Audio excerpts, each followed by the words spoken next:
แต่เมื่อเรื่องเขาขี่รถตุ๊กๆเดียวกันเลยเยาวราชนี่ครับ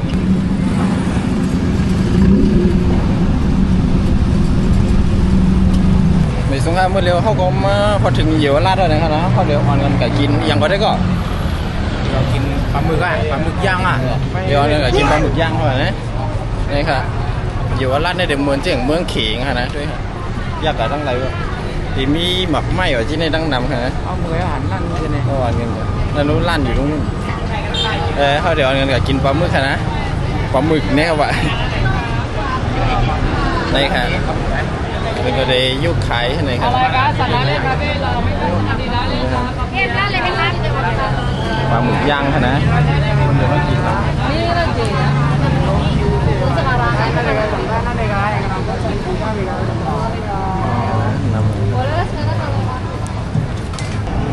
นั่นก็จะเป็นไล่กันปลาหมึกดีเขาได้สั่งในฮะนะปัดในเดียวเลยนี่ฮะปัดเพื่อเลยแค่เดียวเลยไหนนี่ค่ะนะที่ร้านนั้นเป็นเอาเปลี่ยนยังไงมาปัดน้ำเดียวเลยก็ได้กินแล้วไม่ได้นั่นไงเอาเป็นชุดหน้าเป็นยาวหน้าชุดเดียวไม่ละไม่เลยไม่ละ120ตัวใหญ่ๆค่ะเขาเอาหนวดนั่นเหรอเขาไหนเหรอไม่ได้อะไรไหมเขาไม่โอ้ย2 ไม้2 ไม้เนาะกิน200ไม่ปลาหมึกบอกอะไรกันวันนั้นตั้งวันเราหาไม่นะแล้วเรากินข้าวใส่ร่วมกันเมื่อกินร่วมกันที่นั่นกันเลยอ่ะเนาะใส่ยักษ์อะใส่กองcái sợiร่วมกันแล้วทำเดียนได้ใช่ไหมทำเดียนได้ที่อะไรยังมันเลยจ่ายน้ำเลยกูไม่ชิมกินมึงกูไม่ชิมกินน่ะ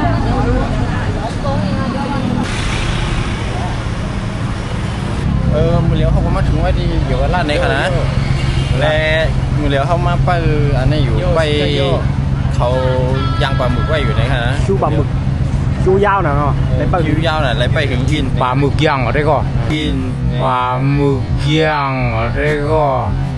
พอได้เขาได้กินเลยครับน้าได้กินปลาหมึกย่างเลยวะเนาะมือเลี้ยวได้กินโยชิก็โยนะมือเลี้ยวเขาก็ไล่มากค่ะนะ3 จานกินได้เลยดีก็ฮะมากินเลย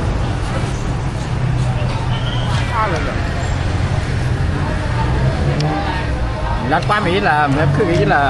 nóหวานอ่ะหวานนะมือดีอ่ะอร่อยจริงมากตัวใหญ่ๆใช่ไหมโก้คาเดนโก้ชอบไหลมาลองด้วยกันหน่อยมาเยอะร้านได้อย่างนี้ทานอะไรร้านนี้นะเสียบหลายกว่าเพราะว่าก็ไม่คาเดนมากินเองนะยิบกองเดี๋ยวมากินเองก็เขาหายุ่งหลวนเขามา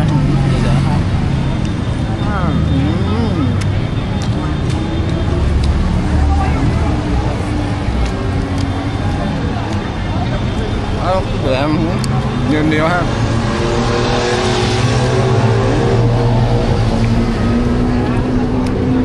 เพชรเดียวหวานเลยได้ครับก็หายมาไหนมากินได้ครับหวังอะไรใจนี่แหละฮะหวานใช่หวานดีนะครับไงครับ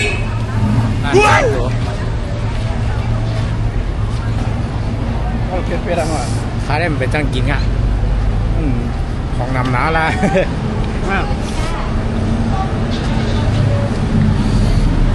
เพชรไปใจไหนคะเนาะทานกินครับ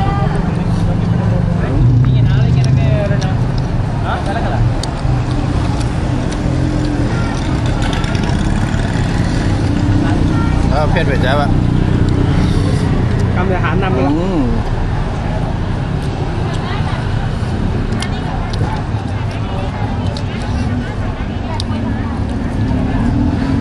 ครึ่งคนครับ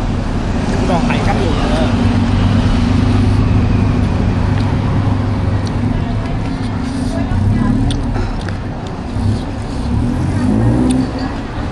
เผ็ดกว่าเผ็ดนะเผ็ดไปเลย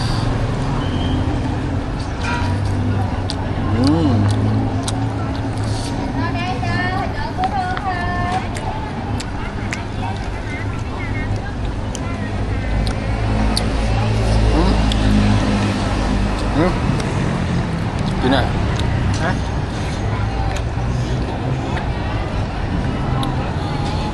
เป็นหนวดอะไรครับ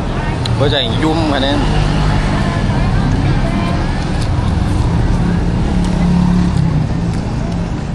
แล้วเรากินเพชรเพชรแถม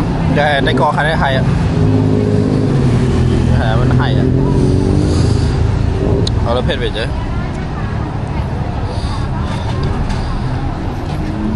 นะเดี๋ยวเป็นปลาหมึกจังไหนคะเนี่ย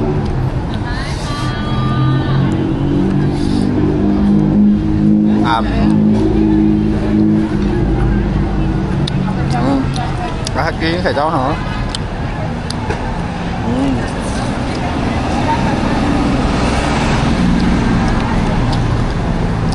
เป็ดเป็ดเขือแตกหมดเลย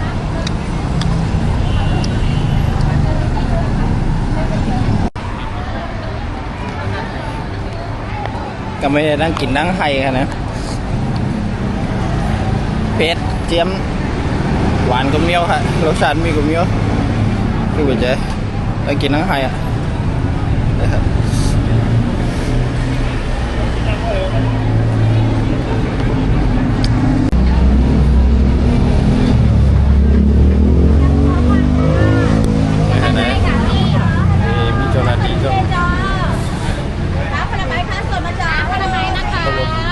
อ๋อมกินเหรอกินนะตัวก็มันเหลนำด้วย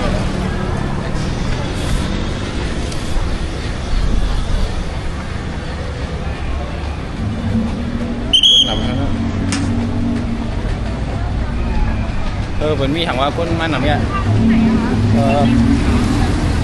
นายกมากนายกมากในรถสายหนึ่งต่อพอดีถนนตัวก็ได้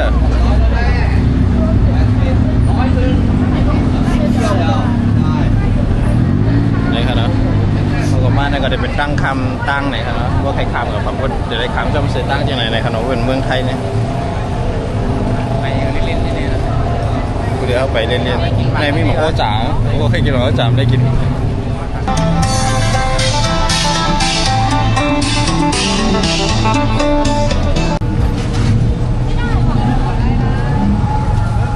ไปสุดท้ายมื้อแล้วเขาข้างก็มาขอดเดี๋ยววันลาดเลยครับเนาะนี่ครับนะตรวจก็เดินนำนะครับนะคนนำครับเดี๋ยวเขาดึกไปกับเรื่อยๆเลยเมื่อไกลเขาไหวกี่นั้นมาเพี้ยนติดใจเลยครับเนาะ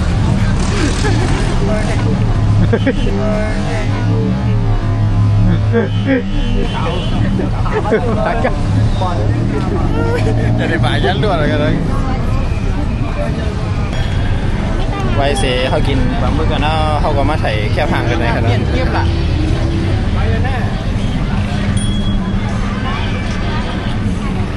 ทางดีไปเจอกันนะ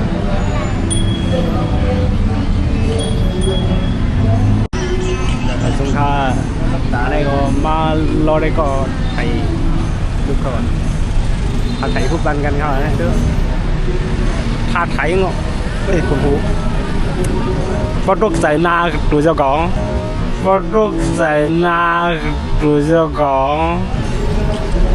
มาช่วงได้ก็เป็นที่พ่อมาหลีเนี่ยจ่อไปเจ้าท่า